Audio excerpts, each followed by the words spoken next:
ভাই আপনার মুখ একে মাফলাতে বাঁধিয়েছেন কে? হে আপনি খোলেন, হে আপনি আরে ও মানুষ তাও তাকায় বাড়ি। হ্যাঁ আপনি, আপনি রে যাই বলবে আমার গুনাহ হয় না, ই পাট্টো শয়তান। কথা কন টাকা। একটা ধনী মানুষের কাছে যদি সকালবেলা যায় কয় চাচা 1000 টাকা ধার দাও, প্রথমে কছে টাকা নাই বা কাল আসবো না, কাল দিয়ে হয়নি। পরে আবার দুপুরে দেখো চাচা তখন চানো দেওয়া পারে, ওদিকে তো কয়বার কয়া লাগবে। আসনের পর যদি চায় এক পর্যন্ত গলা ধাক্কা দিবি, এই তুই তেমন দিন চাস মানে এই কথা কোন না। মানুষের এই আচরণ কিন্তু আল্লাহর হচ্ছে তরিকে কি? আল্লাহ বলছেন বান্দা গুনাহ করবে আমি মাফ করব। সুবহানাল্লাহ। আমার ভাই আপনার ভাই করে কি? যদি আপনার খালি মেয়ে চল হয় আর ওই বেটা আর এক ভাইয়ের খালি বেটা চল হয়, মেয়ে চল আল্লাহ ওই ভাই দেখতেই পারে না। কথা কন। এক ভাই দুদিন করে খায়, আর এক ভাই কয় বদমাইশ খালি ভি কিনে রে। কথা কন না। তাহলে হিংসা ছাড়া মানুষ খালি 3টা সম্প্রদায়ের হিংসা নাই। একটা হলো ওস্তা চেনেন? তাই কি করে? সুন্নাত করে, খাতনা কাটে। আর কোনো হিংসা নেই। একটা আপনার নাতি হচ্ছে খাতনা করেছে, 500 টাকা দিয়েছেন, ওটি দোয়া করে দেন আল্লাহ আগামী বছর যেন আরেকটা বেটা চলে হয়। হ্যাঁ কথা কন। আর একজনের হিংসা নাই, সেটা হলো রেজিস্ট্রি অফিসের মোহরি। রেজিস্ট্রি অফিসের মোহরির হিংসা নাই। কারণ কি? এই মোহরির কাছে আপনি আজ 3 বিঘার দলিল করলেন, ওটি ওই নিয়ত করে আল্লাহ ইদান আগামী 1 মাসের মধ্যে আরো 3 বিঘা দান কেনে। কিন্তু আপনার ভাইয়ের ঘুম নেই, গায়ের মানুষেরও ঘুম নেই। গায়ের মানুষ করছে বাপরে 5 বিঘি থেকে হরেন্দা ঠেকাতে রে মেয়েও। কথা কর। হিংসা পরম একটা অপরাধ। কারো যদি হিংসা থাকে, সকালবেলা আপনি 1 বোঝা খের চুলের ভারদানে রাখছেন, রাত্রে ভাত খাওয়ার শোয়ার সময় এত বড় একটা আগুনের আংটা যদি ওই খেরের বোঝার মধ্যে দিয়ে 400 বার সুবহানাল্লাহ কয়া যদি ঘরের মধ্যে শোন, সকালবেলা ওটা কি খের পাবেন? কি হবে? ওই সুবহানাল্লাহর কাম বাজেনি, ওই খেরক বাঁচান। কত যদি আমাকে দেশ কেউ 10 বিঘা জমি কিনে 5 বিঘা আলু লাগায়, সোল ফুল ভালো, বাড়ি ইটের দালান, কিছু কিছু লোক এসে কয় ওকে আল্লাহ ভালোবাসছে রে। কি কয় না? আল্লাহ ভালোবাসছে। এরা করে খালি কয় আল্লাহ ভালোবাসছে, এরা করে খালি মানুষ বলতে দেখ আল্লাহ ভালোবাসছে। কথা ঠিক কিনা? নামাজ পড়ে দেয়, ভাত টাত খায়, শোয়ার সময় আল্লাহ বলে আল্লাহ আমার সাথে যাই বিদ্রুপ ঠাট্টা আমার উপর যাই অন্য অবিচার করছে, আমি 1 সেকেন্ডের মধ্যে তাদের সবাইকে আমি মাফ করে দিলাম। এই লোকটা মাফ করে দিয়ে খালি বিছনায় শুয়ে পড়ে, এর আর কোনো টেনশন থাকে না। কতক্ষণ? এটা কি কম আমল? এই মেলা মানুষ সমাজে আছে যার সাথে মামলা হচ্ছে, পারিবারিক গন্ডগোল, গায়ের মেয়েদের গন্ডগোল, সামাসামি, যেগুলা সামের নেতা, এরকে রাত্রে ঘুমই হয় না। এর ঘুমের মধ্যে বুদ্ধি গোছায় বিপদত ফালানের। হ্যাঁ কথা কর। এই জান্নাতের চৌকাঠ দেখতে পাবে না। আর গরিব মানুষ খালি তুই কয় আল্লাহ আমি সব মাফ করে দিলাম, তুমি ওনাকে মাফ করে দাও, সাথে সাথে আল্লাহ রসুল বলছেন ওই ব্যক্তির তামাম জীবনের গুণ আল্লাহ মাফ করে দেন। যে আল্লাহ রসুল বলছেন কিয়ামতের দিন ওই ব্যক্তির বেশি নেকির পাল্লা ভারী হবে যার চরিত্র আমল আখলাক শীতল ঠান্ডা। আল্লাযী আরসালাহু বিল হাক্কি বাশীরা ওয়া নাযীরা ওয়া দাঈয়ান ইলাল্লাহি বিইذনিহি ওয়া সিরাজাম মুনীরা ফাকাদ ক্বালা আল্লাহু তাআলা ফি কালামিহিল মাজিদ ওয়াল ফুরকানিহিল হামিদ। সবাই জবান খুলে পড়ুন আউযু বিল্লাহি মিনাশ শাইতানির বিসমিল্লাহির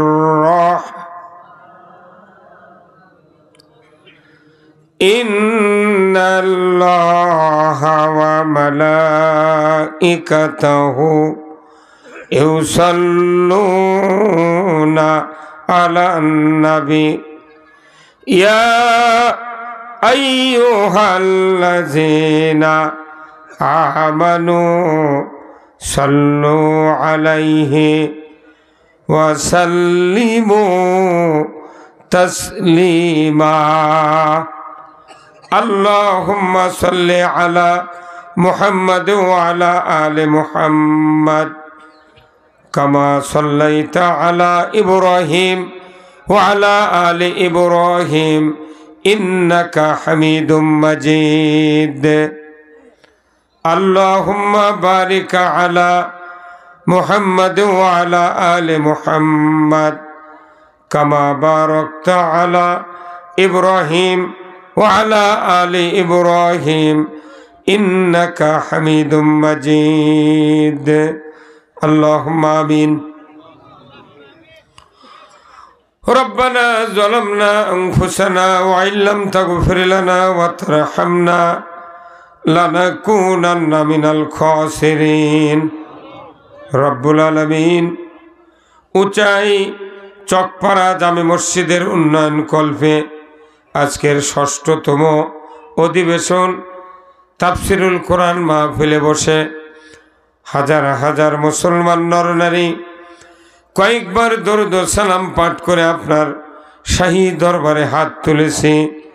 মেহেরবানি করে আমাদের সকলের জীবনের গুনাহগুলি আপনি মাফ করে দিন। আয় আল্লাহ তাআলা, এই মসজিদ যারা কায়েম করেছেন, মাহফিলের যারা আয়োজন করেছেন, আমরা যারা কোরআন শোনার জন্য দূর দারাজ থেকে এসেছি, আমাদের ভেতরে যারা দরদের বাপ মাকে হারিয়েছি, কবরগুলিকে জান্নাতের বাগান বানায়া দেন রব্বুল আলামিন।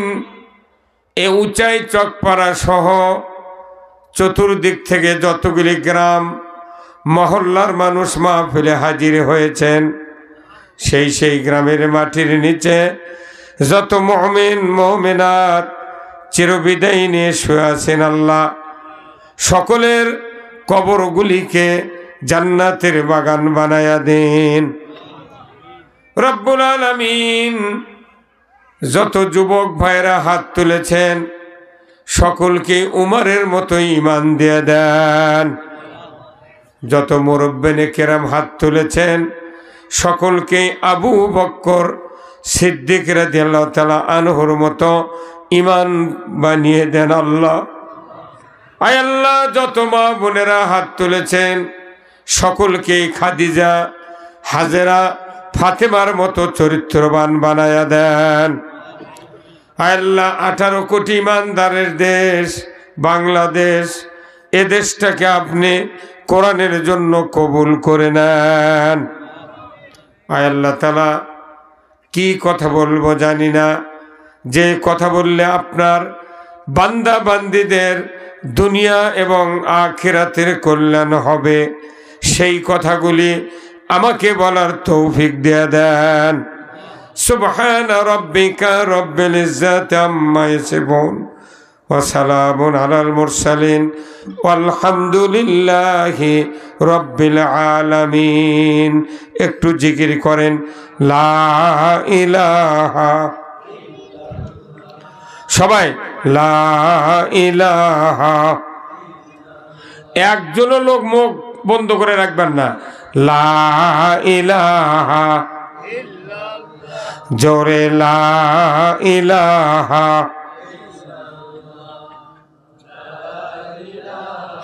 এতগুলা লোকেরা জোরে সবাই মুখ খোলেন না কেন? থামেন থামেন। আল্লাহ রাসূল বলছেন প্রত্যেক জিনিসের শানযন্ত্র আছে। লিকুল্লি শাইইন সিকালাতুন সিকালাতুন কুলুব আলা বিযিকরিল্লাহ। আল্লাহু আকবার। আমার রাসূল বলছেন প্রত্যেক জিনিসের শানযন্ত্র আছে।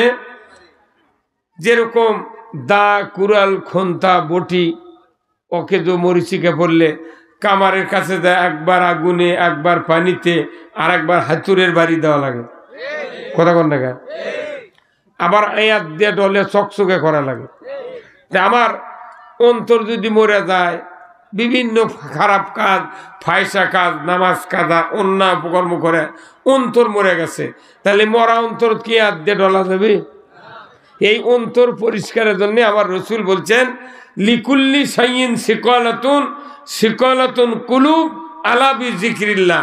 প্রত্যেক জিনিসের শানযন্ত্র আছে, আর মানুষের অন্তরের শানযন্ত্র হলো আল্লাহর জিকির। সবাই এই সাইড বললেন না কে সুবহানাল্লাহ? এখন এই জিকিরের যে অ্যাকশন কি, এরা মানুষ এখনো বোঝেনি। আল্লাহ রাসূল বলছেন এক জায়গায় যখন কিছু লোক একত্রে মহব্বত নিয়ে জবান খুলে আল্লাহর তৌহিদের কালেমার জিকির করে, আরশ আজিমে একটা নূরের খুঁটি আছে, থরথর করে কাঁপে। আল্লাহু আকবার। কি করে কাঁপে? থরথর করে কাঁপে। আল্লাহ তাআলা বলেন, এই খুঁটি তুমি কাঁপছো কেন? স্থির হয়ে যাও, থেমে যাও।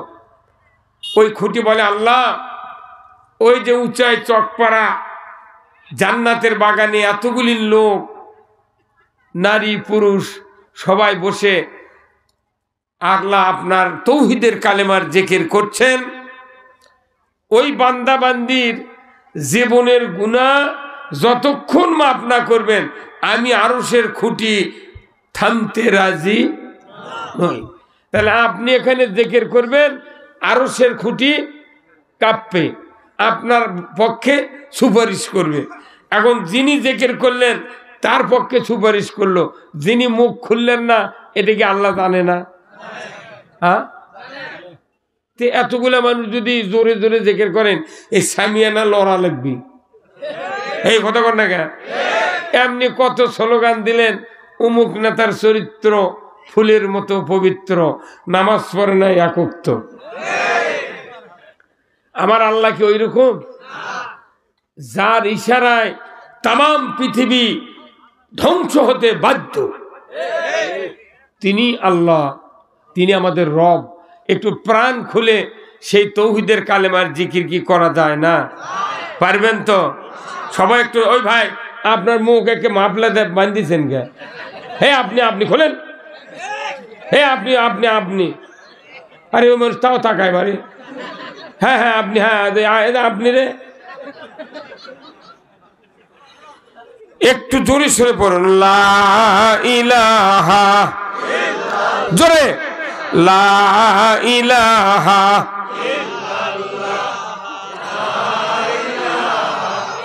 কত আওয়াজ এখন, তাই না? লা ইলাহা, লা ইলাহা, সময় থাকিতে বান্দ ভেলা, কাজে লাগবে সন্ধ্যা বেলা, অগনি কুণ্ডে বাজাই ডঙ্কা, ইব্রাহিম খলিলুল্লাহ, লা ইলাহা ইল্লাল্লাহ, জোরে, লা ইলাহা ইল্লাল্লাহ। দেখো মৌলার কি খেলা, ডঙ্কা বাজে কারবালা, শহীদ হইলেন ইমাম হুসেন, তবু ছাড়ে না ইল্লাল্লাহ, জোরে,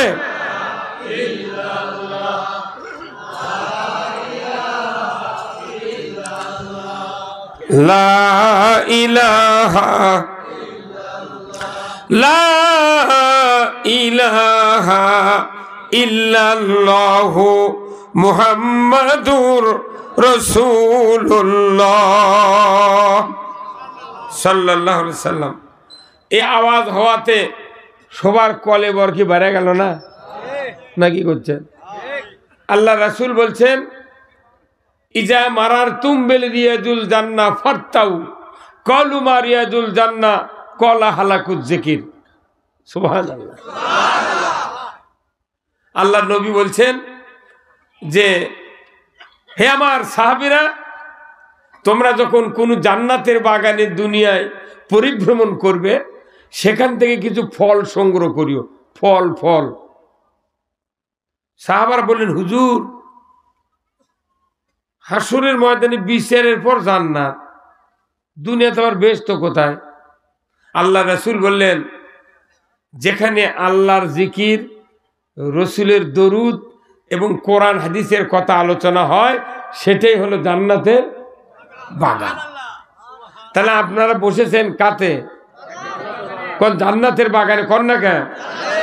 এটা কিসের বাগান? তাহলে যারা বসেছেন, যে পজিশনের হন না কেন, আপনারা আজ জান্নাতের মেহমান। আচ্ছা, যারা দোকানে আছে, বাইরে ঘোরাফেরা করতেছে, দেখি বক্তা কি কয়।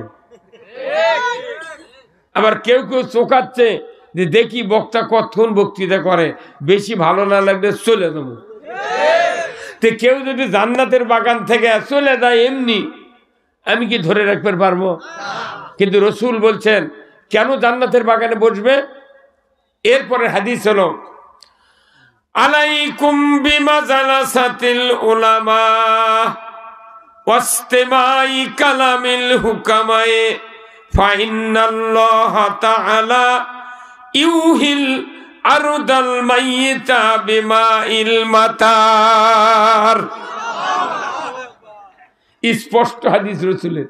নবী বলছেন, ও দুনিয়ার ইমানদারেরা, তোমরা আলেম ওলামার মজলিসে বসা কর্তব্য মনে করে নাও। আল্লাহু আকবার। কর্তব্য মানে কি? একবার জরুরি। কার মজলিসে? আলেম ওলামার মজলিসে। আলাইকুম বিমাজালাসাতিল উলামা। আলিম হলো এক বচন আর ওলামা বহু বচন।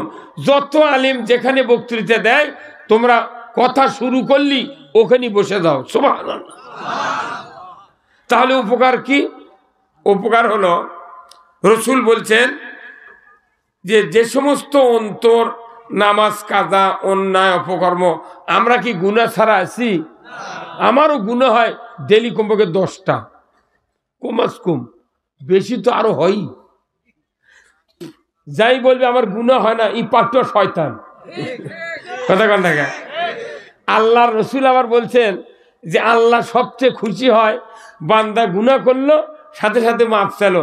আল্লাহ তখন কয়, হ্যাঁ এইবার তুই মরদ চিনেছি। কথা কন না?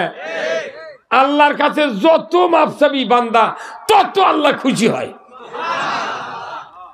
কিন্তু একটা ধনী মানুষের কাছে যদি সকালবেলা যায়, কয় চাচা 1000 টাকা ধার দাও, প্রথমে কথে টাকা নাই বা কাল আসবো না, কাল দিন হয়নি। পরে আবার দুপুরে দেখো চাচা তখন চালু দেওয়া পারে, ওদিকে তো কয়বার কয়া লাগবে। আসনের পর যদি চায়, এক পর্যন্ত গলা ধাক্কা দিবি, এই তুই তেমন দিন চাস মানে, এই কথা কোন না? মানুষের এই আচরণ। কিন্তু আল্লাহর হচ্ছে তরিকে কি? আল্লাহ বলছেন বান্দা গুনাহ করবে, আমি মাফ করব। সুবহানাল্লাহ। তেনে গুনাহ মাফ করার জন্য এই জান্নাতের বাগানে বসতে হবে। এরা মনে করেন একটা মুরগির ডিম পারে না ভাই, ওই খোলার মধ্যে যদি 12টা ডিম থাকে, দেখা যায় 28 দিন পর 2-3টে ডিমের বাচ্চা ওঠেনি। তার কারণ কি? ওই ডিম ওই পাকার বাহিরে ছিল, সেই জন্যে বাচ্চা ওঠেনি। তাহলে এটা জান্নাতের বাগান, যাই বাইরে ঘুরবি, ডিম যদি পাকার নিচে না থাকলে যদি কাজে হয়, কথা কোন বারে। তাহলে জান্নাতের বাগানে এত লক্ষ টাকা খরচ করে এই জান্নাতের বাগান করা হয়েছে, কারণ কি? শুধু আপনাদেরকে জান্নাতের বাগানে বসানোর জন্য। যদি দোয়া একজনের কবুল হয়ে যায় আল্লাহ তাআলা আপনাদের সবাইকে জান্নাত দিয়ে দিবে। আল্লাহর মধ্যে কি হিংসা আছে? আপনার ভাইয়ের মধ্যে যে হিংসা, ওইরকম হিংসা আছে? আমার ভাই আপনার ভাই করে কি, যদি আপনার খালি মেয়ে চল হয় আর ওই বেটা আর এক ভাইয়ের খালি বেটা চল হয়, মেয়ে চল আল্লাহ ওই ভাই দেখতেই পারে না। কথা কন, এক ভাই যদি করে খায় আর এক ভাই কয় বদমাশ খালি ভি কিনে রে। কথা কন না গায়ে? তাহলে হিংসা ছাড়া মানুষ, খালি তিনটা সম্প্রদায়ের হিংসা নেই। একটা হলো ওস্তা, ওস্তা চেনেন? তাই কি করে? সুন্নাত করে, খাতনা কাটে। আর কোনো হিংসা নেই। একটা আপনার নাতি হচ্ছে, খাতনা করেছে, 500 টাকা দিয়েছেন, ওটি দোয়া করে দেন আল্লাহ আগামী বছর যেন আর একটা বেটা চলে হয়। হ্যাঁ কথা কর।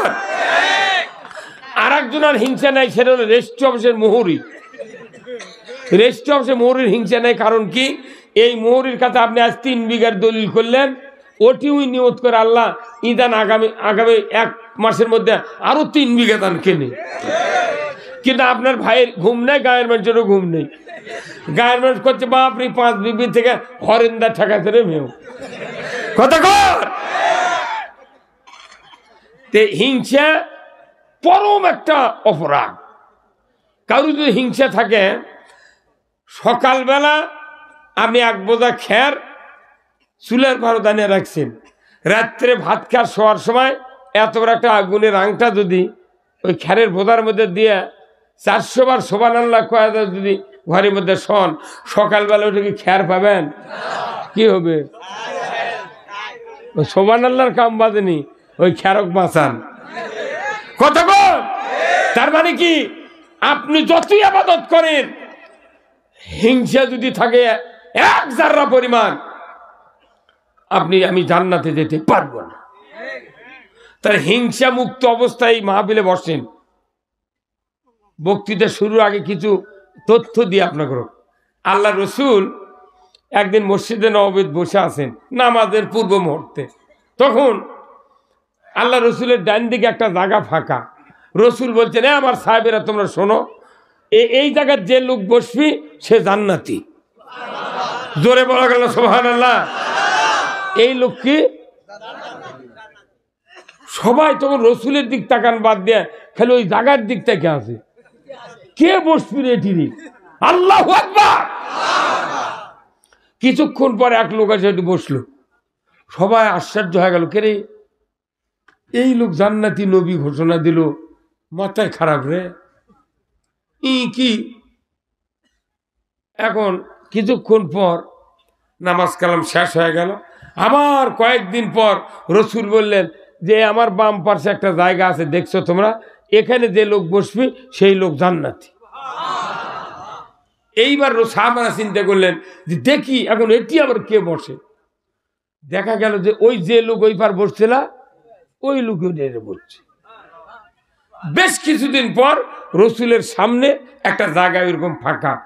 রসুল বললেন যে এই জায়গার যে বসবে সেই লোক আল্লাহর জান্নাতি। কিছুক্ষণ পর ওই লোকে আবার দেখা করছে। তাহলে একই লোক 3 দিন আল্লাহর নবী জান্নাতি ঘোষণা করলেন। ওই লোকটার কি কম ভাগ্য কন্যা কে?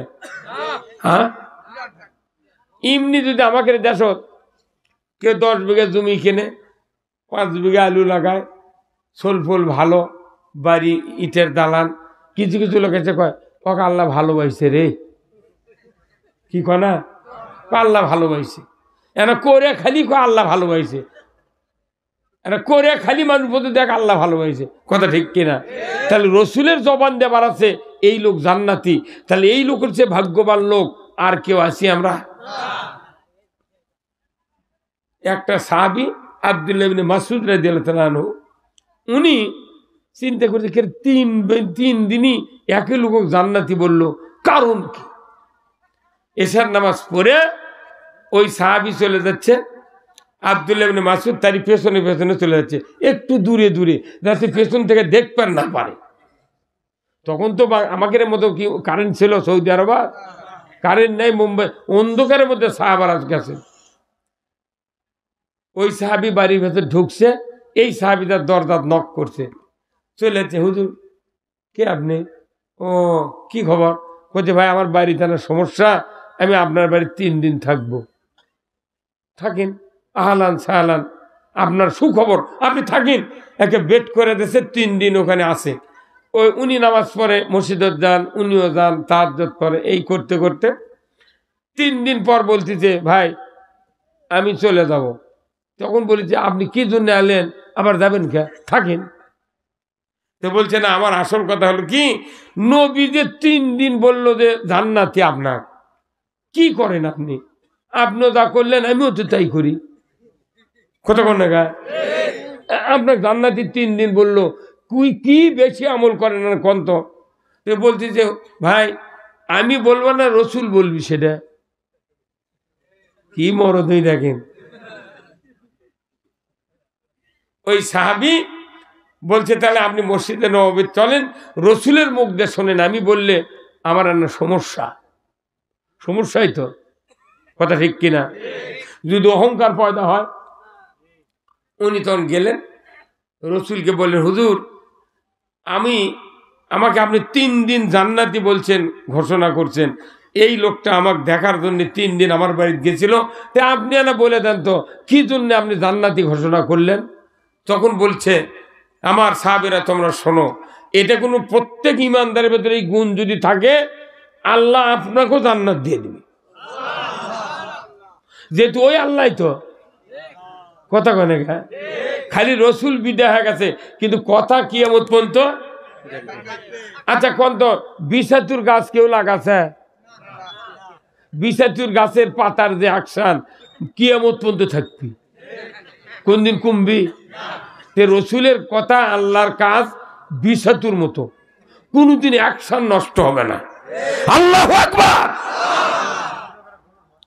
রসুল তখন বলছেন যে এই লোকটাকে জান্নাতি বলছি আমি এই জন্যে, এই লোকটা সারাদিন আল্লাহর কাজ করে, রসুলের কাজ করে, সংসার করে, বিভিন্ন মানুষ কালেমা পড়ার জন্যে, ইমানের দাওয়াত দেওয়ার জন্যে, কেউ গালমন্দ করে, কেউ অপমান করে, কেউ মারবার চায়, কত গ্লানি এর উপর দিয়ে চলে যায়। তো এই লোকটার একটা আমল হলো, রাত্রে নামাজ পড়ে দেয়, ভাত টাত খায়, শোয়ার সময় আল্লাহ বলে আল্লাহ আমার সাথে যাই বিদ্রুপ ঠাট্টা আমার উপর দেয়, অন্য অবিচার করছে, আমি 1 সেকেন্ডের মধ্যে তাদের সবাইকে আমি মাফ করে দিলাম। এই লোকটা মাফ করে দিয়ে খালি বিছনায় শুয়ে পড়ে, এর আর কোনো টেনশন থাকে না। কতক্ষণ? এটা কি কম আমল? এই মেলা মানুষ সমাজে আছে যার সাথে মামলা হচ্ছে, পারিবারিক গন্ডগোল, গায়ের মেঝেতে গন্ডগোল, সামাসামি, যেগুলা সামের নেতা, এরকে রাত্রে ঘুমই হয় না, এর এই ঘুমের মধ্যে বুদ্ধি গোছায় বিপদ ফালানের। হ্যাঁ কতক্ষণ? এই জান্নাতের চৌকাঠ দেখতে পাবে না।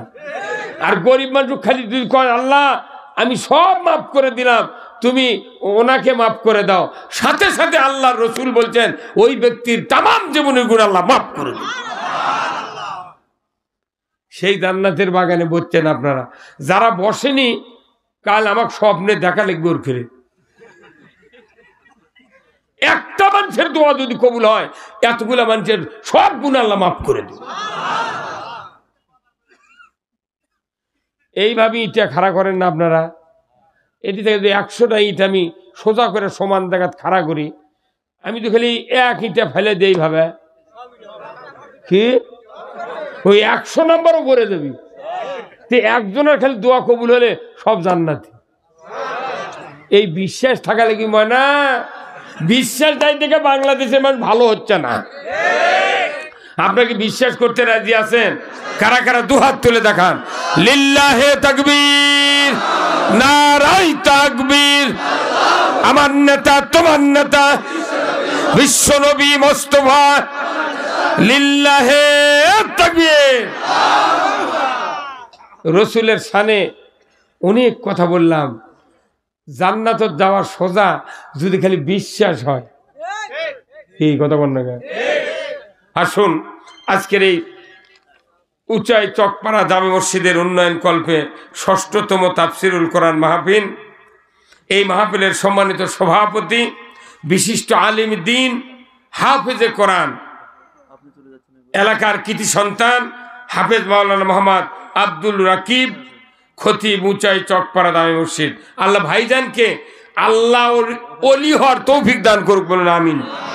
আমি জীবনে বহু খতিব দেখেছি, বহু আলেম দেখেছি, এত ঠান্ডা মানুষ দেখিনি। এই কথা বল না, এত ঠান্ডা। আমার সাথে কথা, আমার বাসায় গেছিলেন, আস্তে আস্তে কথা কয়, এমন যে আল্লাহ রাসূল বলছেন কিয়ামতের দিন ওই ব্যক্তির বেশি নেকির পাল্লা ভারী হবে যার চরিত্র আমল আখলাক শীতল ঠান্ডা। সব দরকার আছে, রাজনীতিও দরকার আছে, কোরআনের আইনও দরকার আছে, নিজে আবার ভালো হওয়ারও দরকার আছে। আজকের এই কোরআনের মাহফিলের সহ সভাপতি জনাব রজিবউদ্দিন মন্ডল, পেশ ইমাম, উঁচাই চকপাড়া দামি মসজিদ।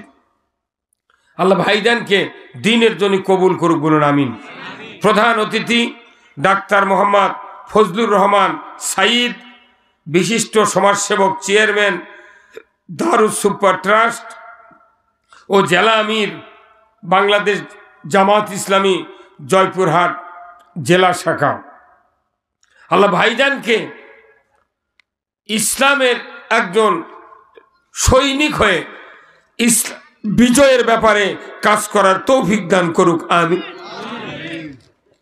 আজকের মাহফিলের সম্মানিত মেহমান হযরত মাওলানা মোহাম্মদ ওয়াদুদ বিন শরীফ বারকান্দি, কামিল হাদিস ও ফিকা মাস্টার্স, ইসলামী বিশ্ববিদ্যালয় কুষ্টিয়া।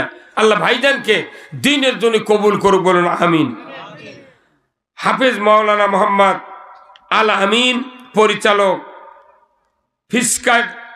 ফিসকাঘাট নুরানি হাফিজা মাদ্রাসা ও এতিমখানা। আরো স্থানীয় ওলামায়ে কেরামগণ, আল্লাহ সকলকেই দ্বীনের জন্য কবুল করুক, বলুন আমিন। আজকের এই মাহফিলের আয়োজক কমিটি চকপাড়া যুব সমাজ, সহযোগিতায় পুরা গ্রামবাসী, মঞ্চে বসা সুধীবৃন্দ, সামনে বসা মুরব্বিনে কেরাম, হাজী সাহেবগণ, বিভিন্ন মসজিদের ইমাম, মুয়াজ্জিন, মুক্তাদি সহ বিভিন্ন রাজনৈতিক দলের নেতৃবৃন্দ, যুবক ভাইরা, পর্দার অন্তরালে মা ও বোনেরা, প্রাইমারি, মাদ্রাসা, হাই স্কুল, কলেজের শিক্ষক মহোদয়গণ, ছাত্র ভাইরা, কচি কাচারা এবং আজকের এই মাহফিলের ইন্তেজামিয়া কমিটি বর্গ, যুবক ভাইরা, প্রচার মিডিয়ার সম্মানিত মাইকালা এবং ভিডিওম্যান ভাইরা, সবার প্রতি আমার সালাম। আসসালামু আলাইকুম ওয়া রাহমাতুল্লাহি ওয়া বারাকাতুহু। কেমন আছেন আপনারা? আছি আলহামদুলিল্লাহ। আল্লাহ আপনাদের সহ আমাকে সুস্থ রেখেছেন। কত মানুষ হাসপাতালে চিকিৎসাধীন আছে, কারো রক্ত পরীক্ষা হচ্ছে, কারো ডায়াগনস্টিক সেন্টারে হার্ট অপারেশন হচ্ছে, কত কিডনি গেছে, কত রক্ত শেষ, কত শরীরের রগ রেশার কষ্ট করতেছে। কোনো টেনশন ছাড়া আল্লাহ আমাদেরকে জান্নাতে বাগানে বসার তৌফিক দিয়েছেন, জোরে কোন আমিন। যারা বসেছেন শুধু আপনাদের উপকার না, আপনি যে ফ্যামিলির লোক সবচেয়ে উন্নত মানের একটা কাজে আপনি শরীক হয়েছেন। আপনি এই জায়গায় শরীক হওয়ার কারণে আপনার পূর্বপুরুষ যারা কবরে গেছে, আপনার এখানে বসার কারণে আপনি যে সওয়াব পাচ্ছেন, এই বরাদ্দ আল্লাহর পক্ষ থেকে, এই কাজ, এই সওয়াবটা আপনাদের বংশের যত পূর্বপুরুষ মারা গেছে তাদের কবরে